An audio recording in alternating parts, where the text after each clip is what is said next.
Hello, my friends. Are you in or are you out? Authoritarians always have an in-group and they almost never keep it. Right now, you can watch this happening in real time while Pete Hegseth resorts which faiths count as acceptable for military chaplains. And he's slashing this list that's existed for decades, 300 religions, down to just a few dozen, and openly treating some traditions, let's say like the Latter-day Saint tradition, as no longer legitimate enough to serve. That message is not very subtle. Your worth is conditional. Your faith is provisional. Your status depends on whether you fit one faction's idea of real religion. And that, my friends, is how authoritarian politics always uses religion. First, it builds this tight inner circle, real Christians, real patriots, real citizens, whatever. And it feels flattering. It feels safe. You're told you're on the right side of history, even the right side of God. And for a while, you get this emotional and social reward of being close to power. Then the circle starts to shrink. Yesterday's insiders wake up to find that they're suddenly suspect, like a governor who was once floated as a running mate. He becomes untouchable.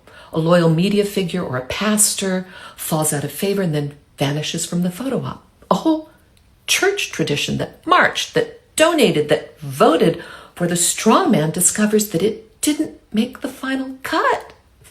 In that kind of orbit, you're never truly a partner. You are a tool, and tools get tossed.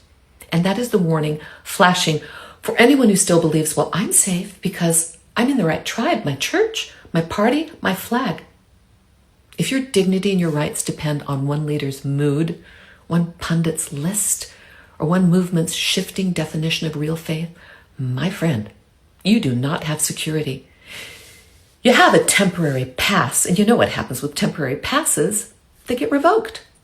So when you see someone like Pete Hegseth casually redraw this circle and move entire religions outside of it, don't just be outraged for the one group.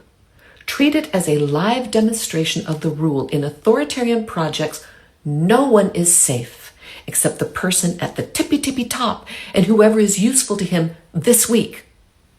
People who care about human beings, not just their own camp, have to recognize that line when it's crossed. No leader, no party, no media figure gets to decide whether your faith or your conscience still counts. Authoritarians don't have allies. You know what they have? They have assets. The question for everyone who thinks they're still in the inner circle is painfully simple. Do you want to be someone's asset? Or do you want to stay free enough to walk away? I'll be back.